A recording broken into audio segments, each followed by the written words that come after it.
आज आपण अशाच किचनमध्ये बनवणार आहोत तांदळाच्या पिठाचे कुरकुरीत आणि जाळीदार डोसे। हे डोसे कमी वेळेत आणि कमी साहित्यामध्ये तयार होतात। हे खायला पण खूप असे कुरकुरीत आणि टेस्टी लागतात। चला तर मग बनवायला सुरुवात करूया।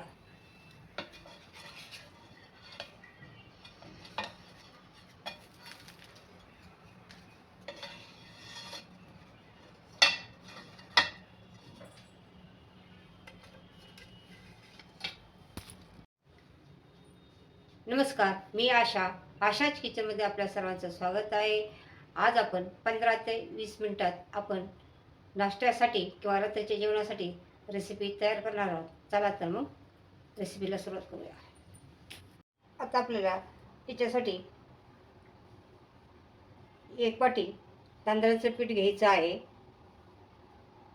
हे तांदळाचं पीठ तुम्ही विकतचं पण घेऊ शकता आणि घरी पण तांदळाचं पीठ तयार करू शकता। तांदूळ स्वच्छ धुवून वाळवून गिरणीतून दळून आणायचे आहेत, तुम्हाला घरी तयार करायचं आहे तर, आणि विकतचं पण घेऊ शकता। तर एक वाटी मी तांदळाचं पीठ घेतलेलं आहे, मी विकतचं घेतलेलं आहे।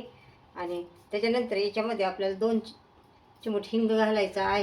आपण आता 2 चुटकी हिंगाचे घालणार आहोत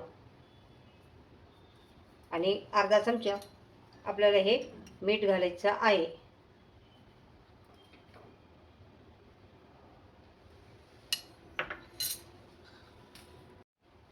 आता आपल्याला मी 4 ते 5 कढीपत्त्याची पानं असे तुम्हाला बारीक कट करून घेतलेले आहेत। एक बारीक कांदा असा बारीक कट करून घेतलेला आहे। गाजर असं बारीक खिसून घेतलेला आहे आणि 2 हिरव्या मिरच्या अशा बारीक कट करून घेतलेल्या आहेत। हे सगळं आपल्याला याच्यामध्ये घालायचं आहे। हे चांगलं घालून मिक्स करून घ्यायचं आहे आपल्याला। हे सगळं मिश्रण आपल्याला चांगलं मिक्स करून घ्यायचं आहे, म्हणजे मीठ वगैरे ह्या सगळ्या भाज्या सगळ्या एकसारख्या झाल्या पाहिजे त्या। आणि त्याच्यानंतर आपल्याला याच्यात थोडं थोडं पाणी घालून हे मिश्रण मिक्स करायचं आहे। एकदम पाणी घालायचं नाही, एकदम पाणी घातलं तर त्याच्या ढिकळ्या होऊ शकतात आणि मग त्याच्यामुळं थोडे थोडे करून घालायचं आहे।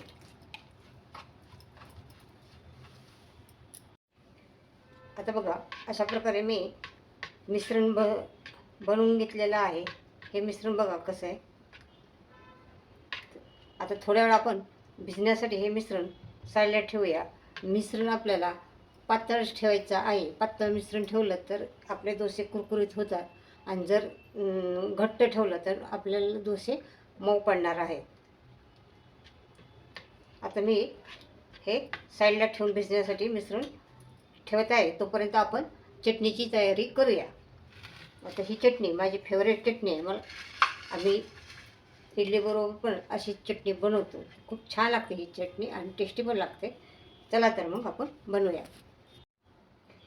आपण आता डोशाबरोबर मस्त टेस्टी चटणी बनवणार आहोत। ही चटणी खूप खायला टेस्टी लागते। तर त्यासाठी या वाटीने पाऊण वाटी डाळ्या घेतलेल्या आहेत, पाऊण वाटी खोबरं घेतलेलं आहे आणि 2 हिरव्या मिरच्या कट करून घेतलेल्या आहेत आणि 5-6 कढीपत्त्याची पाने घेतलेली आहेत। अद्रकचा अर्धा ते पाऊण इंच अद्रक घेतलेला आहे। 8 ते 9 पाकळ्या लसणाच्या आहेत आणि धनिया घेतलेला आहे, हिरवा धनिया। तर हे आपल्याला सगळं, आणि त्याच्यामध्ये घालण्यासाठी आपण दही घेतलेलं आहे, 2 चमचे दही घेतलेला आहे। आंबट दही असेल तर 2 चमचे आणि कमी आंबट असले तर 3 चमचे घ्या। आणि त्याच्यानंतर हे आपल्याला मिक्सरमध्ये बारीक करून घ्यायचं आहे। पहिला आपण खोबरं बारीक करणार आहोत। हे पहा, मी अगोदर खोबरं बारीक करून घेतलेलं आहे। तुम्ही खोबरं खिसून घेतलं तर मग सगळं बरोबर बारीक करू शकता। त्यानंतर मी याच्यामध्ये डाळ घालते, 1 कट केलेली हिरवी मिरची घालते, कारण मी 1 मिरची तडक्यामध्ये टाकणार आहे। आणि त्याच्यानंतर अद्रक घालते, लसूण घालते आणि हे धनिया जे आहे हे चटणीमध्ये आपल्याला हे घालायचं आहे। आणि याच्यामध्ये घालायचं आहे आपल्याला हे सारं दही। हे आपल्याला सुरुवातीला पाणी न घालता फिरवायचं आहे आणि नंतर आपल्याला पाणी घालायचं आहे। तर कढीपत्त्याची पानं पण आपल्याला पिसण्यासाठी घालायची आहेत आणि आता याच्यामध्ये आपल्याला पाणी घालून पिसायचं आहे। अशा प्रकारे आपली चटणी बारीक झालेली आहे। तर चला आपण एका भांड्यात काढून घेऊया. आपण ही चटणी एका भांड्यात काढून घेतलेली आहे. आता याच्यामध्ये आपण घालणार आहोत चवीनुसार मीठ. मीठ जास्त पण नाही घालायचं, कारण ऑलरेडी आपण डोश्याला पण मीठ घातलेला आहे. आणि थोडीशी साखर. साखर म्हणजे तुमच्या आवडीनुसार. तुम्हाला जर साखर नसेल तर तुम्ही ते साखर नाही घातली तरी चालेल, आवडत नसेल तर थोडीशी घालायची. साखर घातल्या चटणीला चव खूप छान येते. आणि हे चांगलं मिश्रण मिक्स करायचं आहे. आता आपल्याला तडका द्यायचा आहे. त्यासाठी 2 चमचे ह्या चमच्यामध्ये तेल बसतं. 2 टेबलस्पून ते मी 2 चमचे टेबलस्पून तेल घेतलेलं आहे. तुम्ही कमी पण तेल घेऊ शकता. आणि तेल चांगलं गरम होऊन द्यायचं आहे. आता तेल चांगलं गरम झालेलं आहे. त्यात आपल्याला टाकायचं आहे चमच्याने अर्धा चमचा मोहरी. मोहरी चांगली तडतडून द्यायची आहे. आता टाकायचं आहे अर्धा चमचा जिरं. हा छोटा मसाल्याचा डब्याचा चमचा आहे. आणि ते चांगले तडतडून द्यायचं आहे. आणि 1 मिरची मी याच्यामध्ये कट करून घेतलेली आहे तडक्यासाठी. आणि 1 मिरची मी चटणीच्या याच्यामध्ये पिसलेली आहे मिक्सरच्या भांड्यात.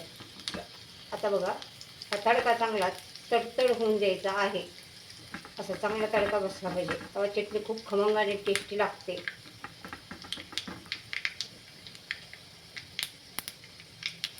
आपण हे तडका देणार आहोत इथं. हा तडका बघा ह्या चटणीला बसला पाहिजे.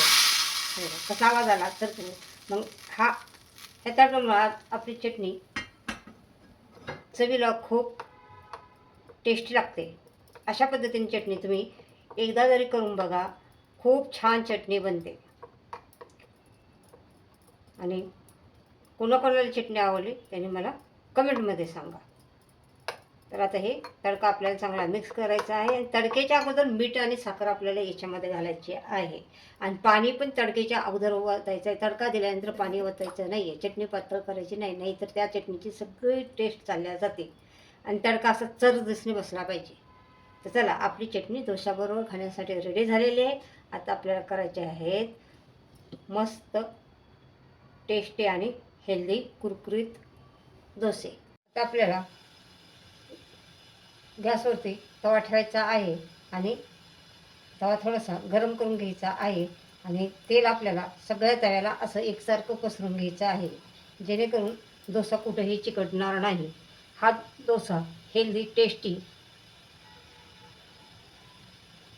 आहे आणि झटपट बनणारा डोसा आहे. कमी वेळेत कमी साहित्यामध्ये बनणारा आपला डोसा आहे. सगळ्यांना आवडणारा.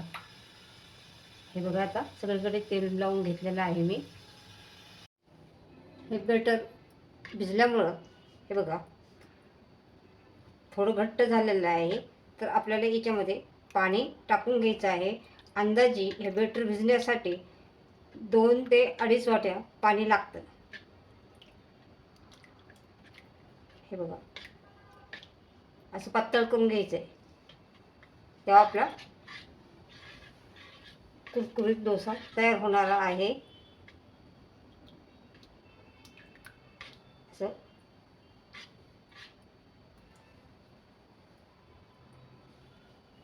फुलपत्रा घेतलं तर असं व्यवस्थित टाकता यावं. हे बघा, असं फुलपत्रा टाकलं तर असं व्यवस्थित टाकता यावं. आपला आता बेटर तयार झालेला आहे. त्याला आपण डोसा टाकूया. आता आपला तवा चांगला गरम झालेला आहे. आपण डोसा आता कडेने घालायचा आहे. गॅस घालताना आपल्याला गॅस थोडा कमी करायचा आहे. हा कडेने आपल्याला हे बेटर घालायचं आहे. आपल्याला डोसा जाळीदार आणि कुरकुरीत डोसा करायचा आहे. मध्ये नंतर घालायचा आहे, मध्ये एकदम डोसा घालायचा नाही आहे.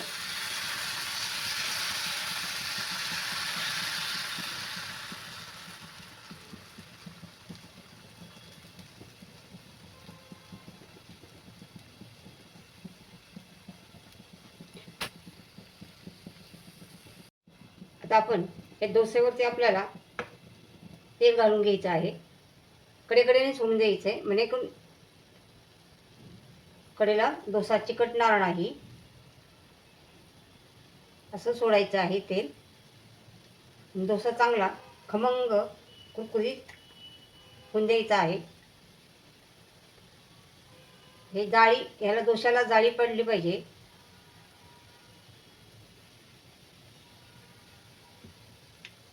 आपण आता याच्यावरती तेल घातलेलं आहे.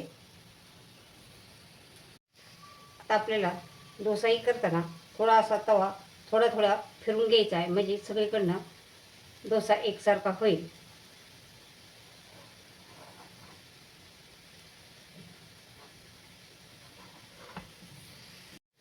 आपण नेहमी नेहमी तांदळाच्या पिठाचे साधे डोसे करतो.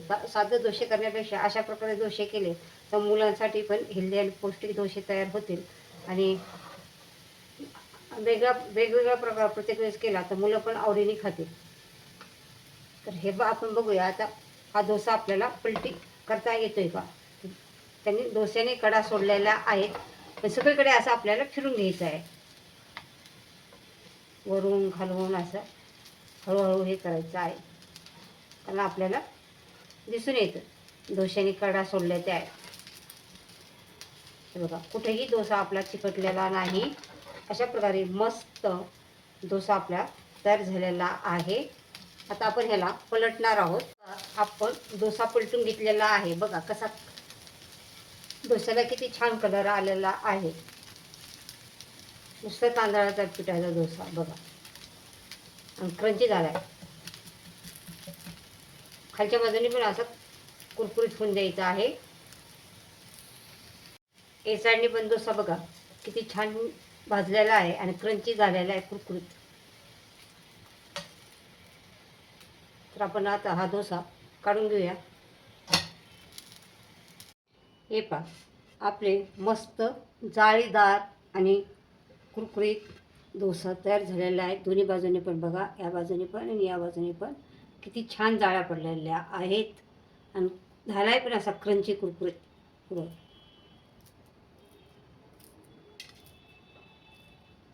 जसा पेपर डोसा असतो ना तसा.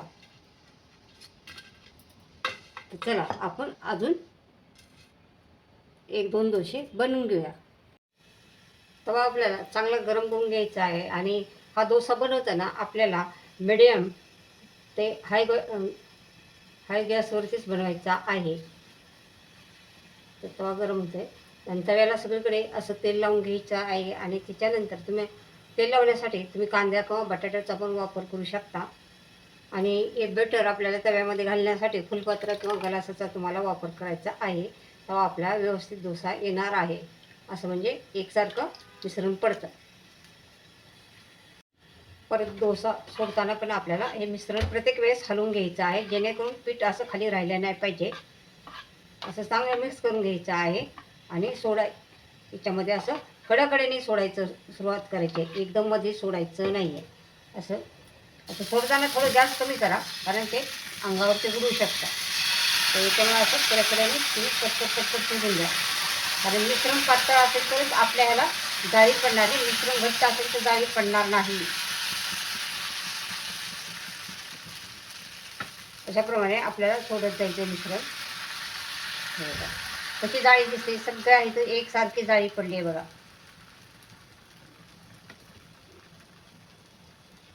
आणि गॅस आपल्याला फुल ठेवायचा आहे, तरच जाळी पडणार आहे आपल्या मिश्रणाला, डोश्याला. आणि थोडंसं पाठीमागं होऊन आपल्याला हे करायचं, सोडायचं, नाही तर ते मिश्रण पातळ असल्यामुळे अंगावरती उडते. आता त्याच्यानंतर आपल्याला याच्यावरती कडेकडेला तेल सोडून घ्यायचं आहे.